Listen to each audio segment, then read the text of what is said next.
Hey, Tech Field Day podcast listeners, just a quick program note here. We are going to be taking a couple of weeks off with the Tech Field Day podcast since it aligns very poorly or very well, depending on your perspective, with Christmas and New Year's. We will be back on January 7th, Tuesday, with the next regularly scheduled episode of the Tech Field Day podcast. IT has been a discipline full of walls, of constraints, of people that want to impact the way that technology is being used. But as our technology future continues to accelerate faster and faster, those walls are falling more and more. And in this episode of the Tech Field Day podcast, we discuss the fact that silos are a thing of the past.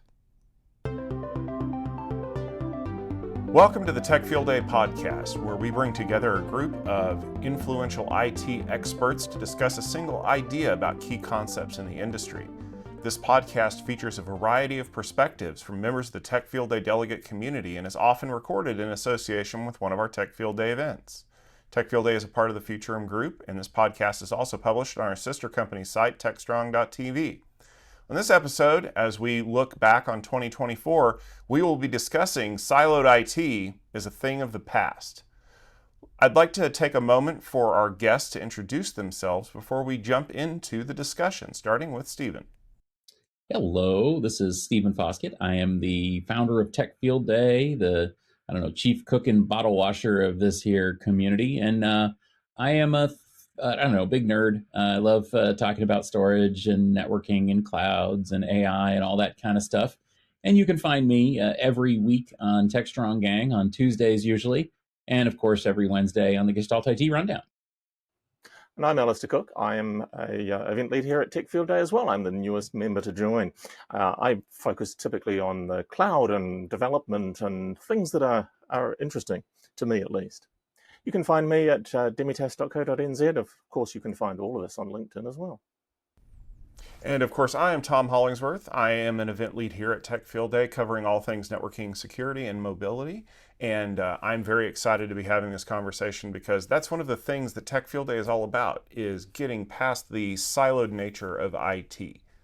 So let's jump into this discussion, gentlemen, because we've seen a lot of this over the years. I can remember a time when everybody had to have their storage silos, and they had to have their compute silos, and they had to have their wireless team silos. And at the end of 2024, a lot of those things have been put into a blender and kind of just like shredded and mixed together to create this homogeneous IT goo, I guess would be a better way to put it. We're still seeing some silos here and there, but what do you think has been the most successful thing so far in IT as far as breaking down silos? Well, if I may, Tom, I have a name for that gelatinous IT goo that you described. I think we should call it Gestalt IT, meaning the big picture of IT. Instead of looking at the individual elements, it could be all of IT. And then I've got an idea, instead of having networking field day and cloud field day and security field day and app day, maybe we could do one that's called tech field day. Isn't that a good idea, Tom? You're already way ahead of us here, because you're thinking about how all of these pieces intersect together. But I can already hear the discussion from the people out there. Oh, Tech Field Day is great, but what I really want to do is I want to talk about Technology X. And there's a lot of people that just love talking about, I don't know, AI and cloud and 5G, you name it. Every time we think we've kind of knocked down one of those silos, another one crops up to take its place. This is, I think, a natural progression, right? We've seen that new innovation turns up. We've got a new kind of accelerator. Well, there's going to be a specialist team who look after that kind of accelerator. In my career, I've seen it happen a couple of times. Way back last century, I was a Citrix specialist, and I was there as it came from being a point solution from the old WinFrame days. You can tell why I've got no hair left. Through to being a core element, is now part of Windows as that multi-win component. Definitely we see that innovation happens, builds a silo, and then it gets shrunk down again. We would have seen that with wireless. There was no wireless silo until there was wireless. So I think this is a normal progression, that new silos crop up and then things get pulled into the core, or we discover that that silo was completely useless, and we don't know until afterwards which ones we're getting. Well, I would jump in on that. I recently had the experience of going through some old boxes from previous offices where I found my entire collection of Storage magazine, of which I was a back page columnist for 10 years. I found some of the conference proceedings from Storage Decisions Conference back in the 2000s. You could call them the noughties. And those conferences, it was incredible looking at the people that spoke, a lot of great friends, looking at the agenda content. Apparently, I taught advanced storage school 1 and 2 at Storage Decisions. It was 4 tracks. It was thousands of people that showed up. It was, an expo floor with dozens of companies. As I said, there were multiple magazines, at least 3 that I can think of that focused on storage, enterprise storage, SAN, NAS, etc. And all of that, I hate to say it hurts me. It breaks my heart because it's gone. There is no storage industry anymore. All the companies were merged. Most of them were merged with HPE or IBM or Dell.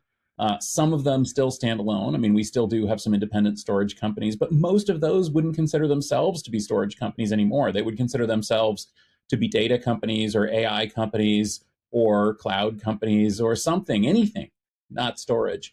And it is incredible what happened in the space of my career, where storage went from being a component to being a field to being a component again.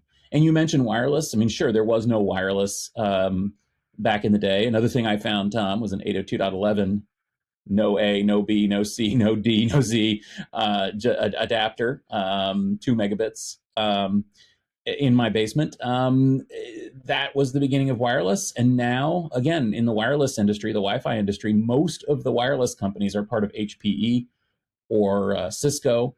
Am I wrong? I mean, is the wireless industry kind of experiencing this? And yet wireless and storage is still incredibly expensive, important. It has people who focus on it. It has, best practices. It has great technology. It has great products. Why isn't it a field? So I would argue that one of the reasons why it became less of a field and more of a feature was because we stopped focusing on the individual components. I mean, we laugh about the fact that there's a storage field day and a wireless field day, but there's also a reason why there's not a SCSI field day or why there's an 802.11 field day. It's because eventually you get to a point where the lines blur a lot, right? It used to be that getting that VMAX installed in your system and figuring out the most efficient way to partition the workloads and put your high IO needs over here and have your archival over here, that all got eliminated because of AWS. So now there's this big storage array in the sky, and I, as a developer, don't care. I just write to the bucket, and the bucket takes care of everything that I need. Likewise, wireless in the day of the 802.11, no A, no B, no C, was this newfangled technology that allowed me to take a device and plug an adapter in and not be at my desk. And now it's so ubiquitous that the idea of trying to find an Ethernet cable to plug a device in anymore is radical because everyone just assumes there's wireless everywhere. And I think that that is one of the reasons that a lot of the shift in IT has been away from components and technologies to use cases, to the way that we're going to develop the technology, which tends to blur those lines quite a bit. Look at something like the CPU, right? We spend a lot of time talking about how CPUs have changed and shifted over the years, and they've added more cores, and they've driven the clock speeds up. But now, I mean, does it matter how many cores the CPU has? Or is it more about the function of the device? An NPU is optimized for doing inferencing. A GPU can do inferencing and other things now. It's less about the technology and more about the way it's being used. I think we're seeing this sort of move towards platforms bringing together all of those pieces. I mean, the first fundamental platform I worked on was a virtualization platform, and it hid away all of that complexity of storage and all of the complexity of networking, and allowed us to focus just on virtual machines. Well, progressively, we've seen that move to smaller and smaller units as we get towards containers and functions as the place your application runs. So I think lots of these technologies are being subsumed into something where it's managed either by a service provider or by some element of the software stack that we're using, the software collection that we're using. So a lot of the time we're just seeing these things disappear into an incredibly complex system that we don't need to know about. It's just got a layer of abstraction, and one of the laws of IT is there's always room for another layer of abstraction to hide all the complexity below. And then once we've got this collection of abstraction layers that we need to bring together, we just layer another abstraction on top and hide again. Hopefully we're doing some cleanup of the layers below eventually. But it is a kind of natural progression to add these layers in and bring in more feature set and start assuming it, as you say, Tom, assuming that there is Wi-Fi. Teenage children sitting at the beach wonder why there's no Wi-Fi, and you have to explain to them that there's a difference between Wi-Fi and mobile networks. And similarly, my parents-in-law miss this stuff too. So the sort of there's always a lot of complexity underneath. None of these things can operate by themselves, but we hide that complexity. We provide what I call advanced simplicity. Simple to consume, but it hides a lot of complexity underneath. And I think one of the reasons that has happened is that we have an embarrassment of riches now. So think about, basically my entire IT career was spent, as everyone's IT career was, moving bottlenecks. Or, we would say removing, but the truth is we were just moving them. Because as soon as you made the bus faster, or the network faster, or the storage faster, or the processor faster, or the memory faster, or whatever, you just revealed, oh no, oh man, I can't believe, I made the storage real fast, but the network's slow, or the CPU, whatever. Well, now we have this insane world, an embarrassment of riches, where, you talk about Wi-Fi. Wi-Fi is over a gigabit now. Storage, with Flash, the advancements in Flash storage, even cheap garbage storage is faster than anything I ever used as a high-end enterprise IT, administrator. Every CPU now, like my phone has a faster CPU, one of the fastest CPUs on the planet is in my phone, and it runs on batteries for like 24/7, right? You need more processing power? Well, here's, the latest Apple system on chip has an NPU that will outperform the high-end graphics cards of just a few years ago, and it does it on like 3 watts of power. We have this embarrassment of riches. We've got all the memory, we've got all the storage, we've got all the IO, we've got all the networking, we've got all the processing. We just don't have to worry about it anymore. And if you don't have to worry about it, then you don't need a specialist to tune it and configure it and puzzle over it and ponder it. You can just throw something at it. And one of the things that I've noticed about application development platforms, application platforms, functions as a service, cloud, is that for the most part, some of them do specify processor speed and storage speed and type and things like that, but for the most part they don't, and for the most part it doesn't matter, because basically anything you can run on it is going to run fine. So you really don't have to worry about what it's running on. You have to worry about what you're doing with it. And that's actually happening as well with laptops. You look at the latest ARM-based laptops, especially. You look at the Macs, you look at the phones coming out of Google and Apple and the rest, and frankly, they're good enough for anything you want to do. So let's not obsess about the hardware. Am I wrong? Am I betraying all nerds everywhere? I don't think you are. And the fact that we no longer track versioning and things like that as closely as we used to, it's an event now when an old phone drops off of the support list, Or, when you find out that, oh, this feature that was just released in 2024 is actually capable of being run on a device that was released in late 2020, you just kind of expect that. And I think that the embarrassment of riches problem that you discussed, also the flip side of that is that when you have scarcity, when you have difficulty optimizing things, you create a boundary where people can exert power.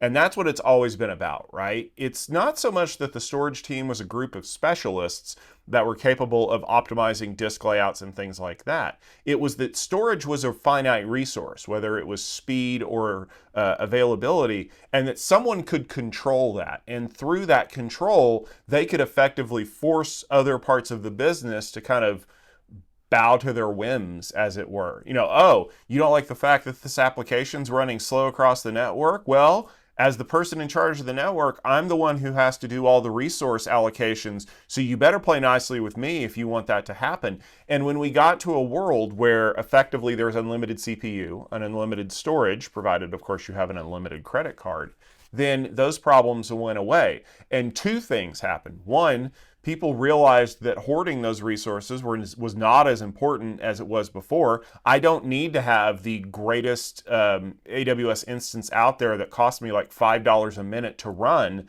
I can program one that just runs well enough for the workload that I need. But secondly, by mixing everything together into our Gestalt IT concept, we realized that controlling access to those resources wasn't as important. And so now that we've moved past that, we've focused on the outcomes instead of the building blocks to make them. It's thinking about how is what I'm doing making the business better, rather than can I move this knob from 6 to 7, and can I basically, some of it is about getting rid of little empires that are actually contrary to the benefit of the organization. And that description of being the arbiter of access to the network, well, that's not necessarily in the best interest of the organization. So there's definitely a huge amount of value in that shift up towards what is the business value of what I'm doing? How can I improve the business value of what I'm doing? Because of course, in the end, the only reason we have IT and IS and computer systems is to help the businesses be more successful, help the organization to be more successful as an organization. So I really like that there's been a progressive shift towards focusing on what value do we bring. And one thing I'll add there, Alastair, that when you stop focusing and obsessing about the technology and you start thinking about the business needs and outcomes, you're starting to think more like a manager. So basically, we kind of gave ourselves a promotion. Well, I do want to maybe throw a wild card in here, because I can hear, I know this hasn't actually been published yet when we're recording it, obviously, but I can already, I have a premonition that somebody listening to this, maybe it's you, dear listener, is screaming at us saying, you impossible idiots, how can you possibly be saying this? Have you heard of AI? You're saying that we have everything we could possibly use. We have all the power, all the compute, all the storage, all the bandwidth we could.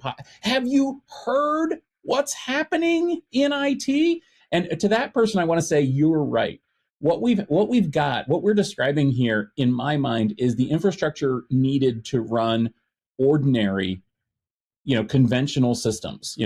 Oh, it's an ERP system, it's a web server, it's a business, CRM system, whatever it is. Those things have an embarrassment of riches, and those things can essentially be run on your phone these days.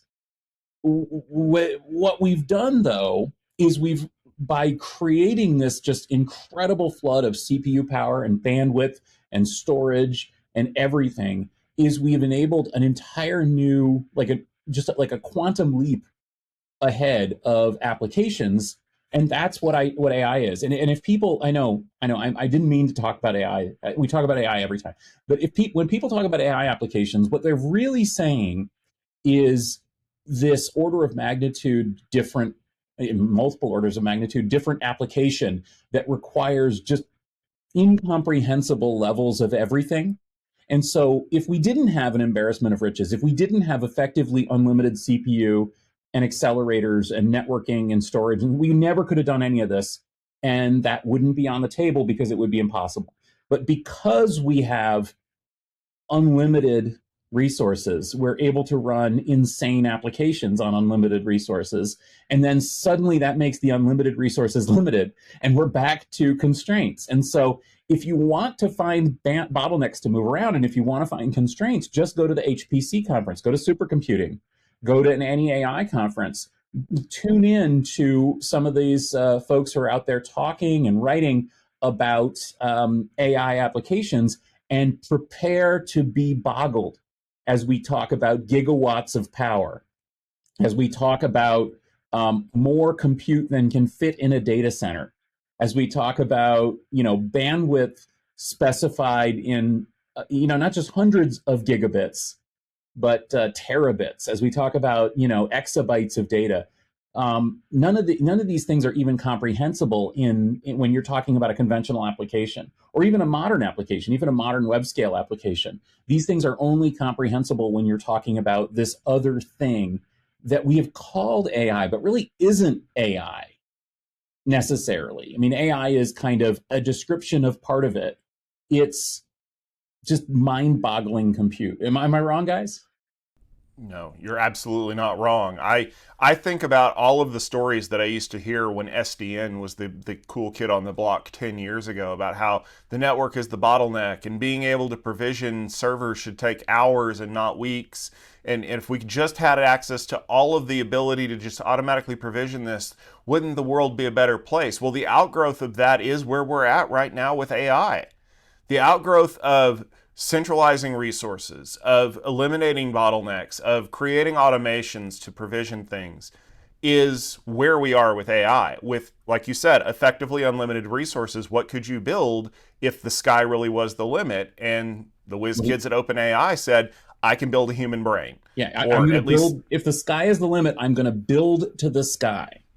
And let's look at another area of technology that we do discuss on occasion that I think is in its infancy of solving hardware limitations that will explode when it does, and that's quantum computing. Because if you want to look like what a silo looks like right now, quantum computing is faced with the ultimate silo, the laws of physics. Like, we cannot make a quantum computer run at room temperature right now. It must be cooled to within a few degrees of absolute zero. That's a resource constraint because there's only so much liquid nitrogen in the world. The qubits only live for so long. They only have a certain error rate, right? But once we solve those problems, we're looking at the effective end of cryptography, at least the way that we've known it for years. And that's the thing that I think that people can't really wrap their head around, is when I don't have anything to worry about, when I'm not worried about what is holding me back, where can I go with it? And they can't really envision where that is. And so in a way, a silo is less a set of walls to break through and more of a blanket to wrap around yourself and feel warm and cozy in the fact that you can still conceive of a world that needs you and needs this technology, instead of it disappearing into the ether of fueling the engine of AI or whatever is coming down the road. By the way, Tom, there's plenty of liquid nitrogen, but it's not cold enough. It's liquid helium that's the shortage. That's the one that gets you cold enough for the quantum. The liquid hydrogen is that warm, comfy blanket. I definitely see there's harking back to a bit of Stephen's comments around plentiful and everything expands to fill. It comes along with Jevons paradox. When you reduce the cost to consume something because it's plentiful, new use cases are invented to fill the excess capacity. And we've always seen this leapfrogging of suddenly there's new hardware that is 5 times as fast as the hardware we used to have before, and we'll never use all of this capacity. And then use case turns up, software changes, and we use up all of that capacity. And now the hardware is the slow thing. And so we've always seen that leapfrogging, consuming everything that's possible. This is just the human nature. We consume everything that's available to do things that have never been possible before. I think quantum is an interesting one. It's going to be still a little while before we see practical, reliable quantum that doesn't just make headlines in the newspaper. But it is a transformation in the way we essentially do math. And it will be really interesting to see over time. One of the things I come back to for AI is that vast amount of resource being used to achieve something that kind of doesn't seem like it should need that vast an array of resource. We do that same kind of reasoning in our heads with a lot less energy than OpenAI is using in its data centers. So I do wonder whether there is going to be a real revolution in AI when the power demand to either train or to do inference with AI just drops off because we approach it in a different way. This is, for me, where the future of AI sits, is in a different way of doing the thing, not having to do this massive amount of resource. And we've seen some of that. We've seen things like the small language models. So you're still getting a generative AI model, but now it's running on that TPU inside Stephen's phone. I haven't upgraded my phone recently enough to have that. But we are seeing those transitions away from the idea you have to use infinite amounts of resource, even though there is a vast amount of resource in that one little fondle slab that Stephen has in his pocket. So, you've made me think of something too, and I guess that's sort of the grumpy old man rule, shaking his hand. I want to quote the great philosopher Douglas Adams in saying, anything that is in the world when you're born is normal and ordinary. Anything invented between the ages of 15 and 35 is new and exciting and revolutionary. And anything invented after you're 35 is against the natural order of things. I wonder if that's what we're seeing here, because, my father would have seen the integrated circuit as new and exciting and revolutionary. Today, we're just like, yeah, whatever. I've got billions of transistors in my pocket. The same thing can be looked at. You look at quantum, you look at AI. In a way, I think that's what we're going to. And to get back to the original premise of this, the busting down of silos, maybe what we're doing is we're busting down the silos that were invented between the ages of 15 and 35, which is why suddenly what was new and revolutionary doesn't seem all that new and revolutionary anymore, because that's just sort of life to people who are, just entering the IT careers or in the beginnings of their IT careers. And for them, they're excited and talking about the revolutionary world of AI. I guess their kids will probably think that AI is just how things work. What do you, am I wrong? The silos we're busting down are just silos of our own mind. And given that we're all over 35, fairly clearly, these are the silos we've created in our careers that are suddenly disappearing. And we notice them because they're our, as you say, they're our silos. They're the ones that are in our hearts. Stephen, you're a storage guy, even though there is no longer such a thing as a storage guy. And so these are our silos that are being busted. And that's the only reason we care. Whereas, my children don't care about building a server or being able to wire the network. They expect Wi-Fi and they expect cloud services. Yeah, I think that to some of us, those silos look like unassailable walls, and to others, they look like hurdles. But in 5 years, even those hurdles will look like steps for people to step on and gain more, right? It used to be that we thought that getting to the moon was an impossible feat, and now we're planning to go to Mars and even further than that. And it's not because we have discovered any radical new technology. We've just tried to use it more efficiently and tried to put things together in a way that makes sense to us. And as long as we have people who are willing to come up and say, I can do better, I can build faster, and I need more resource to do that we won't have to worry about reverting to the silos of old. We may find our own new silos, but that just means that all of this has happened before and all of it will happen again, and we'll continue to overcome it the way that we always have. I think that'll just about do it for this episode, gentlemen, but if people want to check out some of the things that you're working on, where can they go to find those, Stephen? Well, I will be running AI Field Day and AI Infrastructure Field Day, along with Edge Field Day this year. You can also find me every Tuesday, most Tuesdays, on the TechStrong Gang, talking about these topics and more, and ranting about solar energy for some reason. They got my number when it comes to that. And of course, on the Wednesday Gestalt IT News Rundown, along with my friend Tom Hollingsworth and sometimes my friend Alastair Cooke. Among others. And generally, you can find me on the socials at Foskett as an old man shaking my fist at the cloud. Well, if you happen to come to New Zealand, I live in Tauranga, so you can find me here, but that doesn't often happen.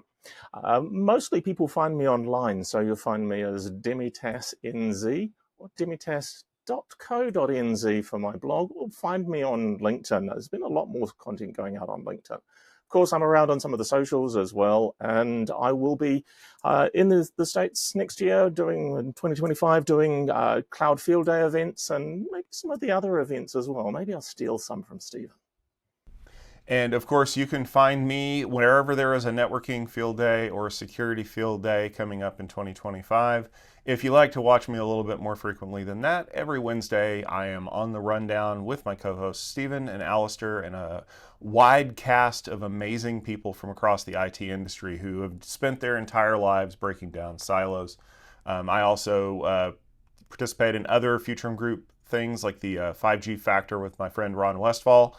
And of course, if you want to catch my daily ramblings, make sure you head over and follow me on all of the socials. I'm more active on Blue Sky now than just about anywhere else as we continue to build that community up. So make sure that you follow along. I'm networkingnerd.net there. And wherever you find me, just look for a networking nerd, and I promise you those packets will come tumbling out of a wire somewhere. All right. Well, thank you very much for listening to this episode of the Tech Field Day podcast. If you enjoyed this discussion, please subscribe on our YouTube channel or your favorite podcast application of choice so that you don't miss an episode. Do consider following and leaving a rating and a review as well, because that really helps people understand what we're all about here. This podcast is brought to you by the Tech Field Day, the home of IT experts from across the enterprise, which is a part of the Futurum Group. For more upcoming events and a lot more podcast episodes, head over to techfieldday.com/podcast or look at us over on techstrong.tv. Thank you very much for listening, and we'll see you in the next episode.